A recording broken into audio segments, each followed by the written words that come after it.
I noticed her hands first. They were shaking, just slightly. So slightly that no one else in the boardroom saw it. But I saw everything. That was my job.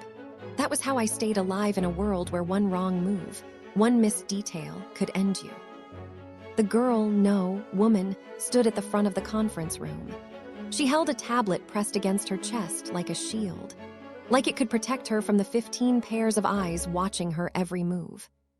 She wore a black blazer, too big for her shoulders. The sleeves hung past her wrists. Her hair was pulled back so tight it must have hurt. Professional, controlled, perfect. But her hands told a different story. They trembled as she gripped that tablet. She was terrified. My name is Kang Min-jun. I'm 32 years old. I own half of Seoul's underground economy and a quarter of its legal one. The building we sat in, I didn't technically own it, but I controlled it completely. I controlled most things in this city. Money, power, fear. Those were my tools.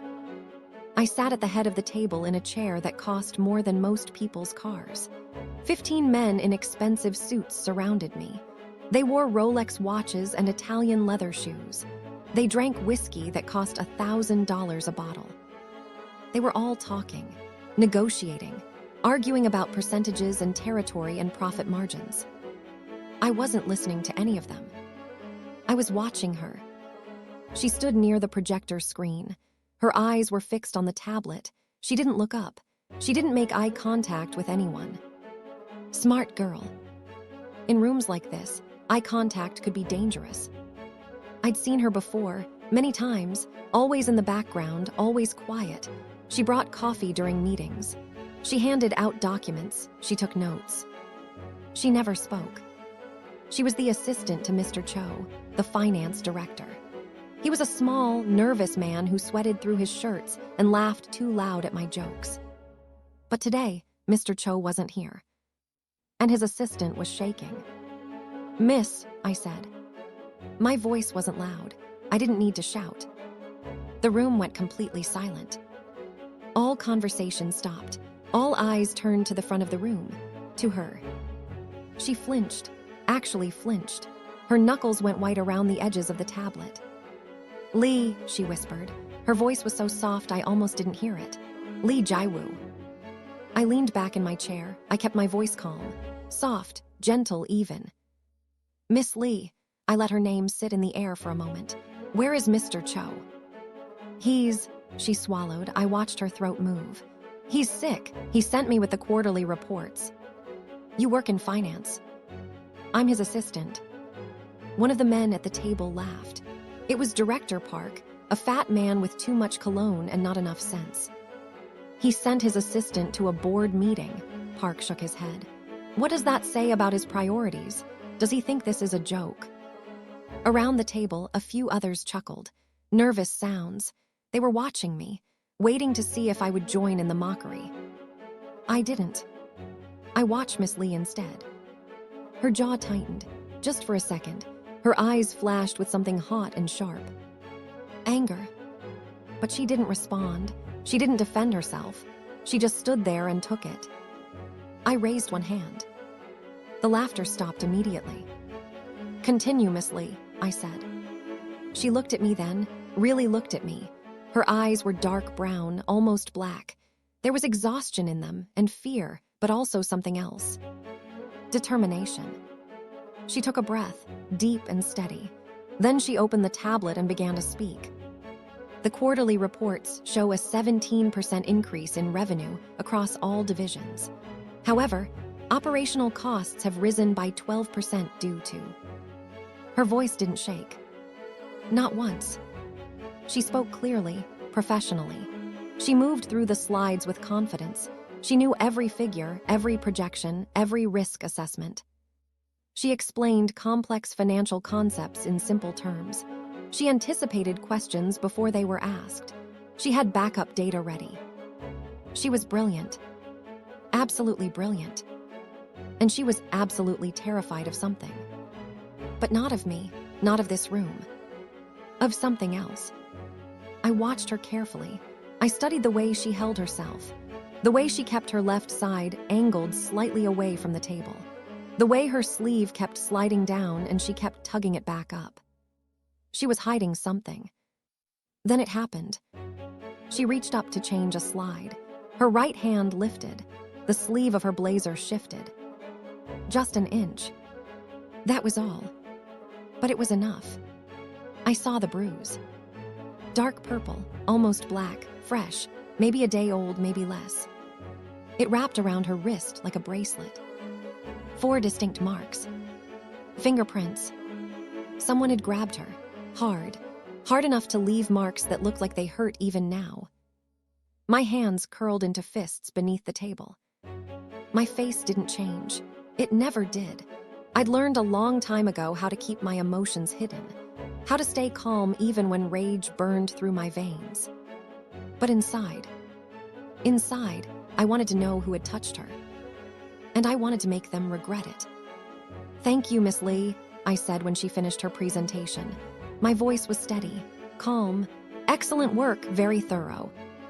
She looked surprised, like she'd expected criticism, maybe even mockery. "Thank you, Mr. Kang," she said quietly. She bowed, quick and nervous. Then she gathered her things, the tablet, a thin folder, a pen that had rolled across the table. The other men went back to their conversations, already dismissing her, already forgetting she existed. I stood. The room tensed immediately. Everyone went quiet again, watching. "I'll walk you out," I said. Miss Lee's eyes went wide. "That's not necessary, Mr. Kang. I can." I insist. It wasn't a request. She knew that. She nodded, bowed again, waited for me to move first. I walked past the table, past the 15 men who worked for me, who feared me, who would never dare question why I was personally escorting a low-level assistant out of the building. She followed 3 steps behind. We walked in silence down the long hallway. Her heels clicked on the marble floor, sharp sounds that echoed off the walls. She kept her head down. Her shoulders were tight, tense. She thought she was in trouble. "You did well in there," I said. My voice was quiet, just for her. "Thank you, Mr. Kang." "How long have you worked for Mr. Cho?" 2 years. "And before that?" She hesitated. I saw her shoulders tense even more. "I was in graduate school, business management. I couldn't finish." "Why not?" We reached the elevator. She pressed the call button. Once, twice, 3 times, fast, nervous. "Personal reasons." The elevator dinged. The doors slid open. She stepped inside quickly, like she couldn't wait to escape. I followed. She moved immediately to the far corner, putting as much distance between us as possible. Smart. But it wouldn't save her from my questions. I pressed the button for the ground floor. Then I turned to face her. The elevator was small, intimate. She had nowhere to go, nowhere to hide. But I didn't move closer. I stayed on my side, giving her space. "Who hurt you?" I asked. Her breath caught audibly. "Excuse me." "Your wrist." Automatically, instinctively, she grabbed her left wrist with her right hand, covering it, hiding it. "I'm clumsy," she said quickly. "I fell, it's nothing." "Don't lie to me, Miss Lee." The elevator hummed, descended. Floor numbers ticked down on the digital display above the door. She had nowhere to go, no escape. But I still didn't move closer. I just waited. Silence was a weapon too, sometimes the most effective one. "It's nothing," she finally said. Her voice was quieter now, tired. "I'm handling it." "Are you?" Her eyes met mine for the first time since we'd left the boardroom. Really met them, direct and unflinching. They were dark brown, exhausted, angry. "Beautiful." "I don't need help," she said. Each word was careful, controlled. I didn't offer any. The elevator reached the ground floor. The doors opened with a soft chime. She walked out quickly, her heels clicking fast on the lobby floor. She didn't look back. I watched her go. She pushed through the revolving doors, disappeared onto the crowded Seoul Street. Gone, but not forgotten. Never forgotten. I pulled out my phone, pressed a number. It rang once. Yes, sir. The voice belonged to Choi Hyun-woo, my head of security, the man I trusted most in this world. Find out everything about Lee Jae-woo, I said. Where she lives, who she lives with, where she goes, everything. Time frame. 3 hours. Consider it done. I hung up. Then I went back upstairs to finish a meeting I no longer cared about. The report came back in 2 hours and 47 minutes. I sat in my office, alone, the city lights of Seoul spread out below me like scattered diamonds. I opened the file. Lee Jae-woo. Age, 28. Education, Seoul National University. Business management, incomplete. Current employment, assistant to finance director Cho/part-time convenience store clerk. Family, father deceased 2 years ago, mother deceased, childhood, no siblings. Residence, apartment 304, building 7, Dongdaemun district. I kept reading. She'd been a good student, top of her class. She'd had scholarships, recommendations, a bright future. Then her father got sick. Cancer. The medical bills piled up fast. Her scholarships weren't enough. She'd taken loans, then more loans, then loans to pay the loans. Her father died anyway. She'd inherited nothing but debt. Massive, crushing debt that would take decades to pay off on a normal salary. So she dropped out, started working. 2 jobs, sometimes 3. She'd been barely surviving ever since. But that wasn't the worst part. I turned to the next page. Current living situation. She lived with someone, a boyfriend. Park Sung-ho. I read his file carefully, slowly, every word. Age, 31. Employment, sales associate, multiple companies, fired from 3 in the past 2 years. Criminal record, 3 assault charges, all dropped, 1 DUI, multiple traffic violations. Known associates, several individuals connected to illegal gambling operations. 3 assault charges, all from women. All dropped. 2 ex-girlfriends, 1 bar fight. The ex-girlfriends had both withdrawn their complaints after receiving compensation. Money. He'd paid them to stay quiet. I kept reading. Park Sung-ho had gambling debts. He drank heavily. He'd been fired from multiple jobs for conflicts with management. He lived off Jae-woo's income. And he hurt her. I closed the file. Sat in silence for a long time. Then I made a call. Hyun-woo. Yes, sir. I want surveillance on Lee Jae-woo's apartment. 24 hours. I want to know every time Park Sung-ho raises his voice. Every time he gets drunk. Everything. Understood. And Hyun-woo. Sir, if he touches her again, I paused. Inform me immediately. Of course. I hung up. Poured myself a glass of whiskey. Looked out at the city. And thought about a girl with dark eyes and bruised wrists who deserved so much better than what life had given her. The next day, Miss Lee came to work with makeup covering her left cheek. But I could still see the shadow underneath, the slight swelling. The way she held her head tilted just slightly to the right, like turning left hurt. She avoided eye contact with everyone. She brought coffee to Mr. Cho's office at exactly 9 a.m. She kept her head down, shoulders hunched, trying to disappear. I watched from my office across the hall. My assistant, Mrs. Kim, was talking to me about quarterly reports, contract negotiations, a meeting with prosecutors next week. I wasn't listening. I was watching Jae-woo. She moved carefully, like everything hurt. She set the coffee down on Mr. Cho's desk, bowed, turned to leave. Mr. Cho didn't even look up. Didn't say thank you. Didn't notice that his assistant was injured. My jaw clenched. Mr. Kang, Mrs. Kim's voice pulled me back. Did you hear me? Postpone the meeting, I said. I have something else to handle. Of course, sir. At lunch, I watched Jae-woo sit in the break room, She didn't eat. She just stared at her phone, at her bank account. I could see the stress on her face even from the doorway. The numbers must have been bad. Very bad. She closed her eyes, took a deep breath. Then she put her phone away and went back to work. She was drowning. And no one saw it but me. That evening, I canceled my dinner meeting. Take me to Dongdaemun district, I told my driver.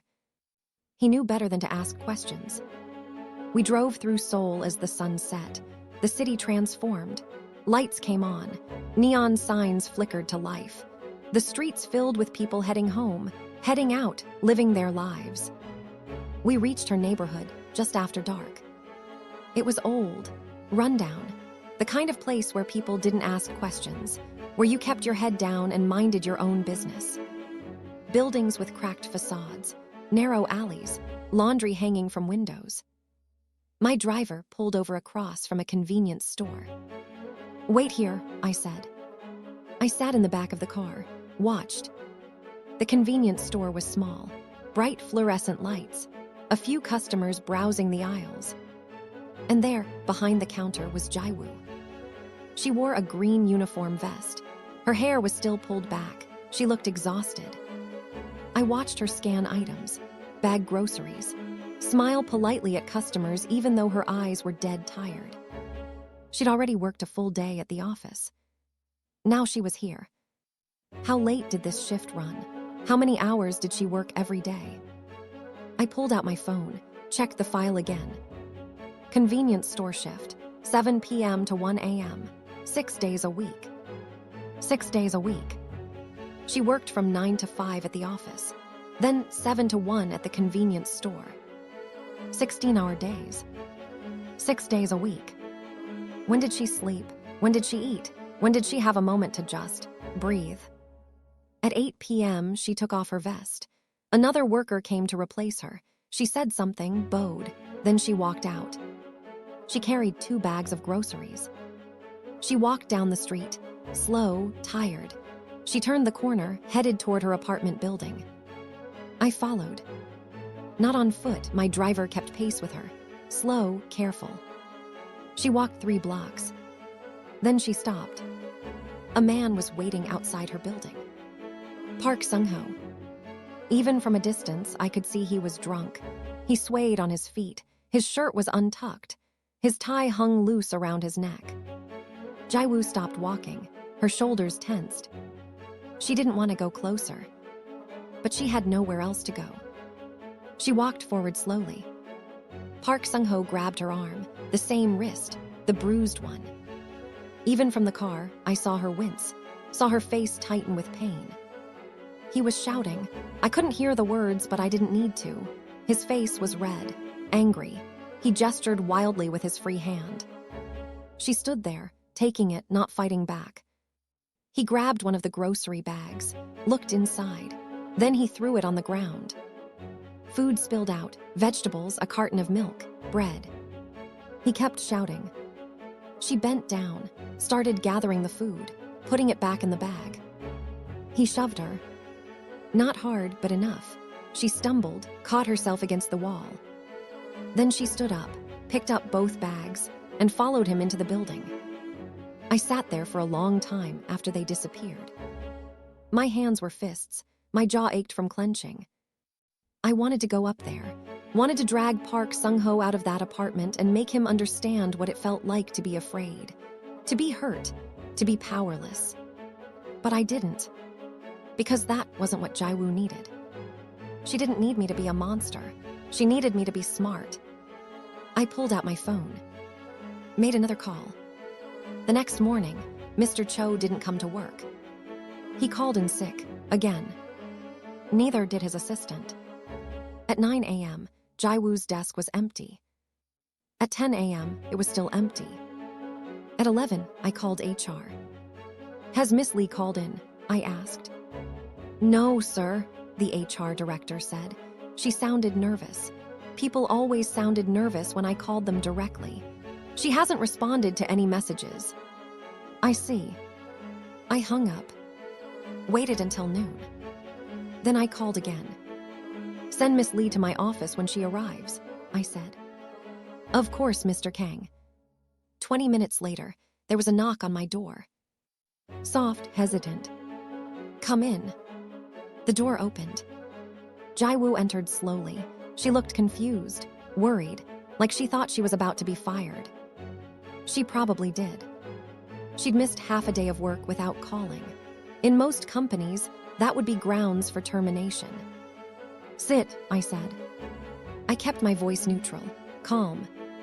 She sat on the edge of the chair across from my desk. Her hands were folded in her lap, pressed together so tight her knuckles were white. I watched her for a moment. There was a new bruise on her forearm, barely visible under her sleeve, but I saw it. I always saw them. I opened my desk drawer, pulled out an envelope, slid it across the desk toward her. What is this? She asked. Her voice was quiet, careful. Open it. She did. Inside was a contract. Several pages, professional letterhead, legal language.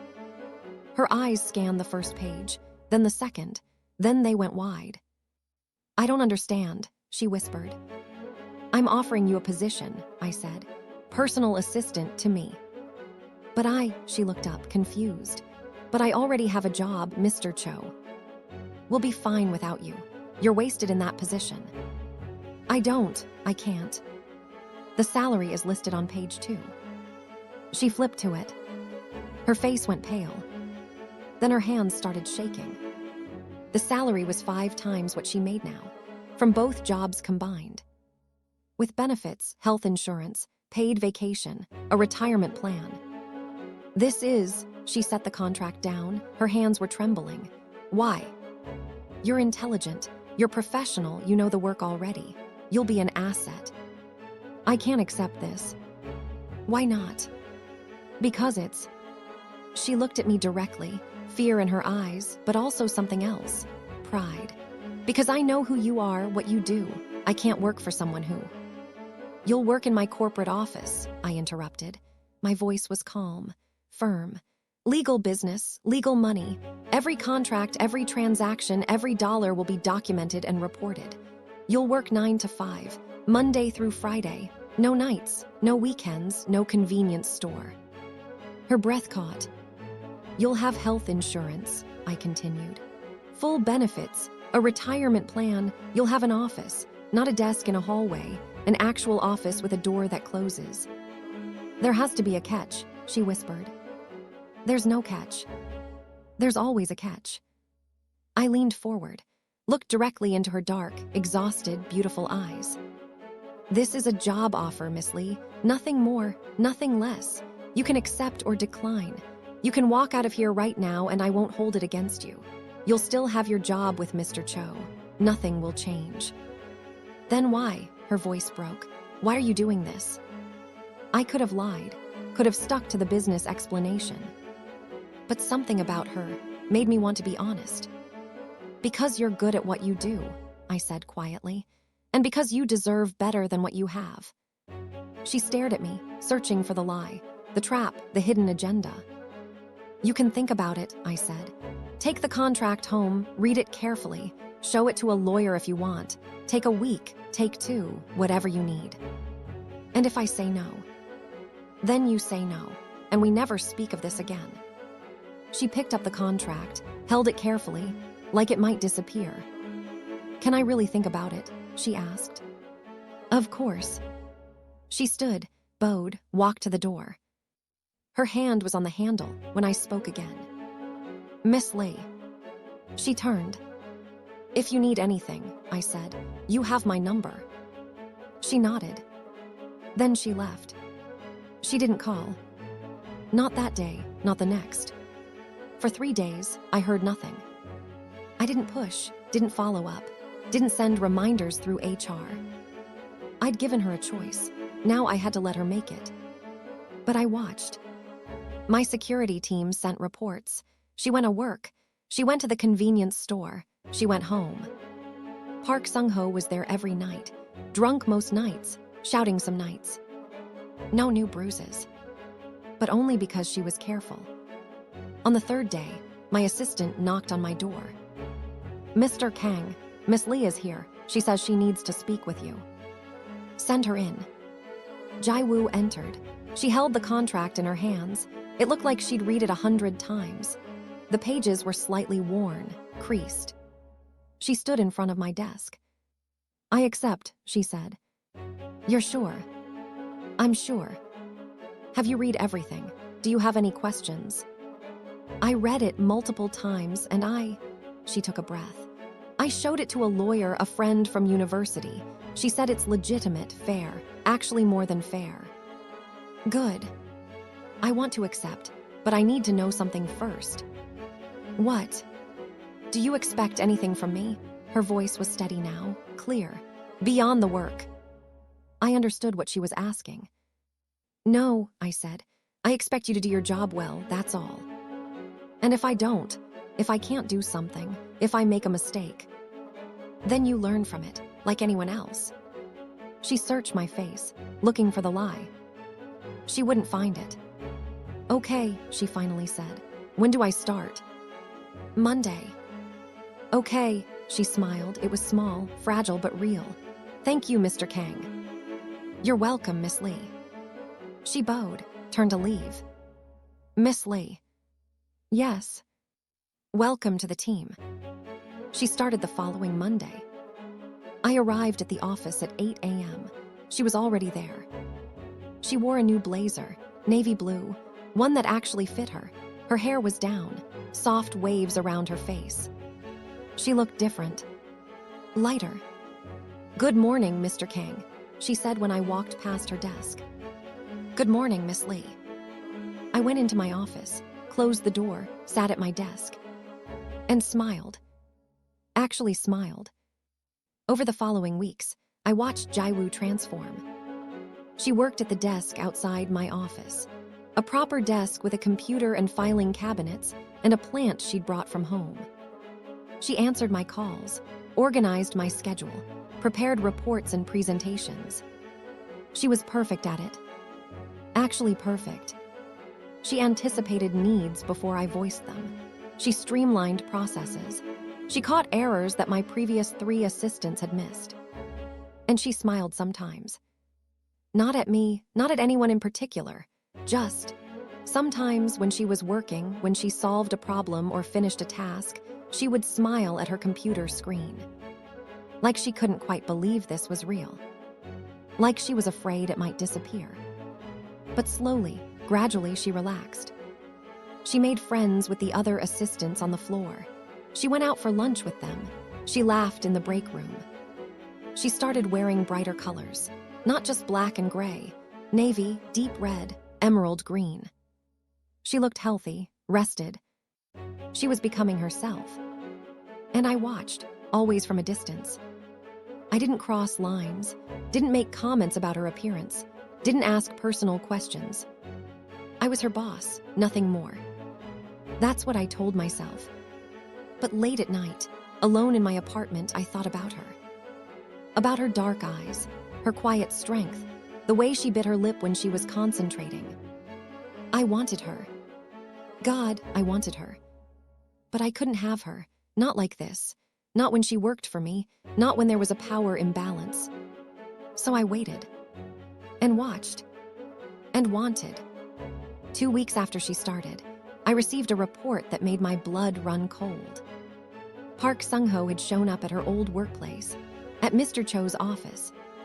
He'd been drunk, shouting, demanding to know where Jai-woo had gone. Security had escorted him out. He'd been calling her phone. She'd blocked his number. So he'd started calling from different phones, borrowed phones, pay phones. She wasn't answering. That evening, I called her into my office. Sit, I said. She sat, looking worried. Is something wrong with my work? She asked. No, your work is excellent. I paused. I heard Park Sung-ho came to the building. Her face went pale. How did you? I know everything that happens in my building, Miss Lee. She was quiet. Is he bothering you? I asked. I'm handling it. How?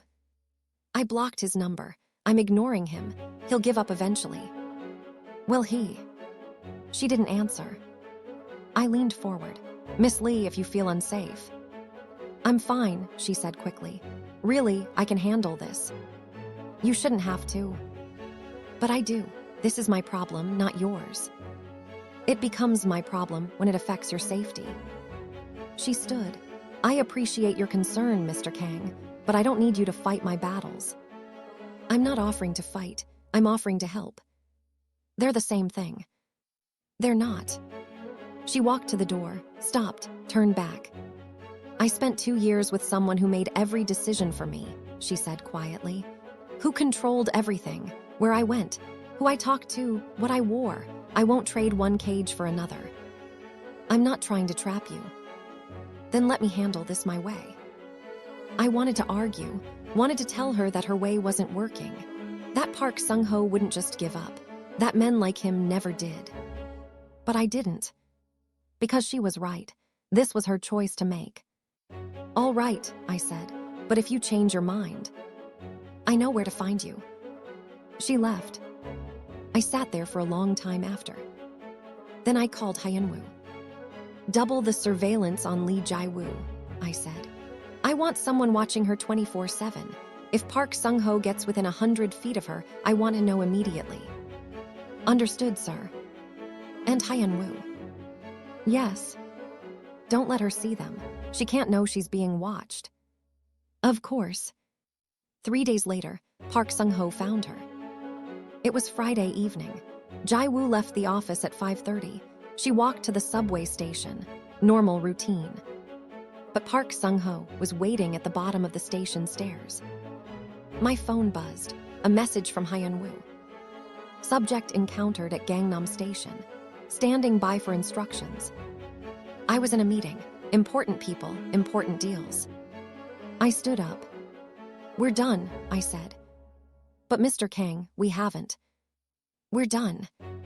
I walked out, got in my car. "Gangnam Station," I told my driver. "Fast." I arrived in 8 minutes. The station was crowded. Rush hour. Thousands of people flooding through the turnstiles.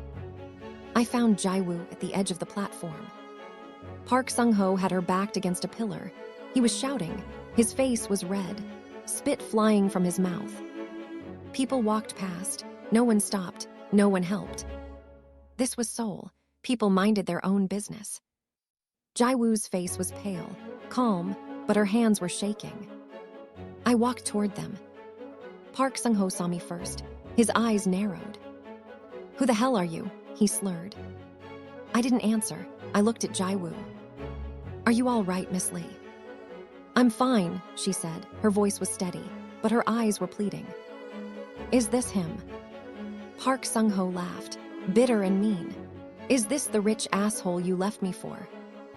"I didn't leave you for anyone," Jae-woo said quietly. "I left you because you hurt me." "I never." "You did, multiple times, and I'm done." "You're done when I say you're done." He grabbed her arm. I moved faster than he could react. I caught his wrist, squeezed, hard. He yelped, tried to pull away, couldn't. "Let go of her," I said quietly. "Who the fuck do you think you are?" I squeezed harder. Bones ground together, he gasped. "I'm someone you don't want to make angry," I said. My voice was calm, soft, deadly. "Now let go of her, walk away, don't contact her again." "Or what?" I leaned closer, whispered in his ear. "Or I'll make you disappear." He went pale. I wasn't bluffing. He could see it in my eyes. I released his wrist. He stumbled back, clutching his arm. "This isn't over," he said. "Yes," I said, "it is." I turned to Jae-woo. "Come with me." "Mr. Kang, Please." She looked at Park Sung-ho, then at me. Then she nodded. We walked out of the station together. Park Sung-ho didn't follow. My car was waiting at the curb. I opened the door for her. "Where are we going?" she asked. "Somewhere safe." I took her to a cafe. Quiet, private, the kind of place where no one asked questions. We sat in the back corner. I ordered tea. She didn't drink hers. "I'm sorry," she said quietly. "For what?" For dragging you into this. You didn't drag me into anything. I chose to step in. You shouldn't have had to. Jai Woo, it was the first time I'd used her first name. She noticed. Her eyes widened slightly. You can't handle this alone. I was doing fine. He cornered you in a subway station. I would have gotten away. Maybe, or maybe he would have hurt you again. She was quiet. Let me help you, I said. Really help you. How? Restraining order, lawyers, a safe place to live, whatever you need. I can't afford. I can. I won't be your charity case. You're not charity. You're my employee, and I protect the people who work for me. Is that all I am? She asked. An employee. The question hung in the air. I could have lied, could have said yes. But I'd never lied to her before. No, I said quietly, you're not. She looked at me, really looked at me. Then what am I? Someone I care about. Her breath caught. But that doesn't change anything, I continued. I'm still offering help, as your employer, as someone who has resources you need. What you do with that help is your choice. She was quiet for a long time. Then she said, okay. Okay. Help me. I made 3 calls that night. The first was to my lawyer, the best in Seoul. He specialized in cases like this. Restraining order, I said. Against Park Sung-ho for harassment and assault. I want it filed tomorrow morning. I'll need evidence. I have evidence. I sent him everything. Photos of Jaiwoo's bruises, testimony from neighbors who'd heard the fights, security footage from the subway station. He called back in an hour. This is enough, he said. I'll have the order by Monday. Good. The second call was to a real estate agent I knew. I need an apartment, I said. Secured building, good neighborhood, available immediately. What's your budget? Whatever it costs. He called back with options. I chose one. A 2-bedroom apartment in Gangnam, 10th floor, security cameras, code-locked doors, safe. I'll take it. For yourself, Mr. Kang. For someone else. I arranged the lease in Jaiwoo's name, not mine. Her apartment, her name, her choice. The third call was to Hyun-woo. I want Park Sung-ho gone, I said. Define gone, sir. Out of Seoul, away from her, permanently. How permanent? He can stay alive, I said, but he can't stay here. Understood. What's the budget? Whatever it costs. Consider it done. The next morning, I called Jaiwoo into my office. I handed her a folder. What's this? She asked. Open it. Inside was a lease agreement for the apartment in Gangnam. Her eyes scanned the pages, then they went wide. I can't afford this. You already paid the deposit. What's how? I paid it. You'll pay me back with a small deduction from your salary each month. Interest-free. It'll take 2 years. Mr. Kang. The apartment is in your name, I said. Not mine, your lease, your choice. If you want to stay there, you can. If you don't, you can break the lease at any time. This is too much. It's safety, that's not too much. She looked at the papers, then at me. I don't know what to say. Say yes. She was quiet for a long moment. Then she nodded. Yes. By Monday morning, Jaiwoo had a new apartment. My people moved her things while she was at work. Not much, a few boxes, some clothes, books. Park Sung-ho hadn't been home when they arrived. Convenient. The restraining order was filed that afternoon. Park Sung-ho was served at his workplace. He tried to fight it, tried to claim Jaiwoo was lying, that he'd never hurt her. But the evidence was overwhelming. The order was granted. He wasn't allowed within 500 meters of her, couldn't call her, couldn't contact her in any way. If he violated it, he'd be arrested. That evening, I received a report. Park Sung-ho had been seen at a bar, drunk, angry. He'd been talking about how his girlfriend had run off with some rich bastard, how he was going to find her, make her pay. Someone had recorded it. The video ended up on social media.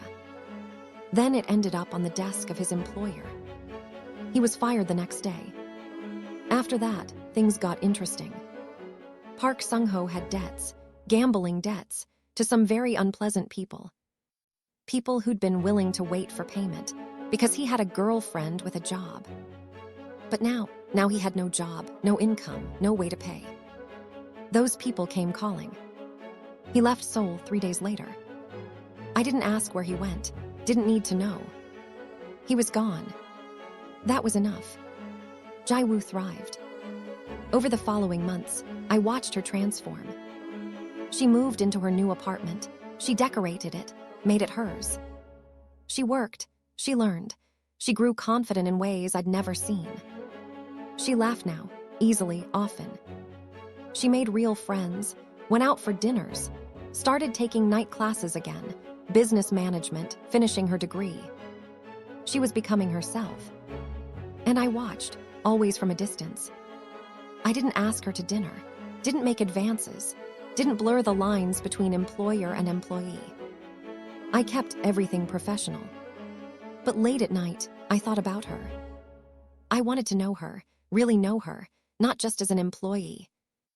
I wanted to hear her laugh because of something I said, wanted to see her smile meant just for me. I wanted her, but I waited. Because she needed time, needed space, needed to be independent before she could choose anything else. So I waited. And wanted. 6 months passed. Jae-woo was brilliant at her job. She streamlined my entire operation, made everything more efficient. But more than that, she was happy. I could see it in her eyes, in the way she walked, in the way she talked. She was free. One Friday evening, she knocked on my office door. It was late, past 7. Everyone else had gone home. "Come in." She entered. She wore jeans and a soft gray sweater, casual. Her hair was down. She looked nervous. "Is something wrong?" I asked. "No, she took a breath. "I wanted to talk to you about something personal." I gestured to the chair. She sat. "I'm leaving," she said. My stomach dropped. "What?" "The company. I got accepted into a management program. It's with another firm. A competitor, actually. It's a huge opportunity. Senior management track, real leadership experience." I should have been happy for her. I was. But I also felt like the ground had disappeared beneath me. That's wonderful," I managed to say. "Congratulations." "Thank you." "When do you leave?" 2 weeks, standard notice." "Of course." She was watching me carefully. "Are you upset?" "No, you should take the opportunity. It's a good move for your career." "But..." I stood, walked to the window, looked out at Seoul's lights. "But I'll miss you," I said quietly. The silence stretched. Then I heard her stand, walk toward me. "Minjun." It was the first time she'd used my first name. I turned. She was close, too close, not close enough. Her dark eyes were searching mine. "I need to know something," she said, "and I need you to be honest with me." "All right." "Why did you help me, really?" I could have lied, could have stuck to the employer story, the protection story. But I'd never lied to her. And I wasn't going to start now. "Because from the moment I saw you in that boardroom, I couldn't stop thinking about you," I said. "Because you were strong and scared and brilliant, and I wanted to give you the world. Because watching you suffer was killing me. Because I stopped. "Because what?" she whispered. "Because I fell in love with you." Her breath caught. "But I never told you," I continued. "Because you needed to be free. You needed to build your own life, make your own choices, not because of me, not because you felt obligated. And if you want to leave, if you want to take that job and never see me again, I'll respect that. I'll let you go." She stared at me. Her eyes were shining. Then she stepped forward and kissed me. Soft, gentle, perfect. Her lips were warm, soft, everything I'd imagined and more. I froze for a second, shocked. Then I kissed her back. I wrapped my arms around her, pulled her close, kissed her like she was oxygen and I'd been drowning. When we finally broke apart, we were both breathless. "I'm not taking the job," she said. "What, Jaiwoo, you can't?" "I'm starting my own consulting firm," she said. "I've been planning it for months. I have clients lined up. I have funding. I have a business plan. I submitted my resignation letter to them this morning." I stared at her. "You, what?" She laughed. "Did you think I was really leaving you?" "You said." "I said I was leaving the company, not you." She touched my face. Her fingers were soft, warm. "I wanted to do this on my own, build something that's mine, but I wanted to tell you first, and I wanted to know." She hesitated. "If you felt the same way I do." "How do you feel?" "Like I've been falling in love with you for 6 months, and was too scared to admit it." I kissed her again, longer this time, deeper. When I pulled back, she was smiling. "So," she said, "would you like to be part of my life? Not as my boss, not as my savior, just as Min-jun." "Yes," I said. "God, yes." "As equals." "As equals," I confirmed. "Good." She kissed me again, soft and sweet. "Because I don't date people who think they need to rescue me." "I don't need to rescue you. You rescued yourself." With some help." "With some help," I agreed. She leaned against me. I wrapped my arms around her. And for the first time in my life, I had something money couldn't buy. Something I didn't have to control, or manipulate, or force. Someone who chose me, every day. Freely. 1 year later. I sat in a boardroom. Not my boardroom, hers. Jaiwoo stood at the front, presenting to a room full of investors. She wore a navy suit. Her hair was pulled back, professional, powerful. Beautiful. She was pitching her expansion plan. New offices, new services, new markets. The investors were listening, actually listening. She was brilliant, confident, strong. She caught my eye, smiled, just for a second. Then continued her presentation. When it was over, the investors applauded. "We're in," the lead investor said. "Send us the contracts." Jaiwoo bowed. "Thank you, you won't regret this." We left together, in her car this time. She'd bought it herself with her own money. In the passenger seat, she leaned over and kissed me. "Thank you for coming," she said. "Always." Did you see their faces? They actually said yes. "Of course they did. Your plan is solid." I was so nervous. "You didn't show it." She laughed, bright and happy. "I learned from the best." We drove to her apartment, the same one I'd helped her get, but it looked different now. She'd made it home. We ordered takeout, sat on her couch, watched the city lights through the window. "Do you remember the first time we met?" she asked. "In that boardroom." "Of course, you were terrified." I thought you were going to eat me alive," she laughed, metaphorically speaking. "I was too busy falling in love." "You didn't show it." "I'm good at hiding things." "Not anymore." She touched my face, traced my jaw. "I can read you now." "What am I thinking?" "That you love me." "True." "That you're proud of me." "Also true." "And that you're wondering if it's too soon to propose." I froze. She laughed. "I'm kidding, don't panic." I wasn't. "You were," she kissed me. "But for the record, it's not too soon. When you're ready, I'll say yes." I pulled her closer, kissed her properly. "I love you," I whispered against her lips. "I love you too." And for the first time in my life, I had everything I'd ever wanted. Not power, not money, not control. Just her. Someone who chose me every single day. Freely. The end.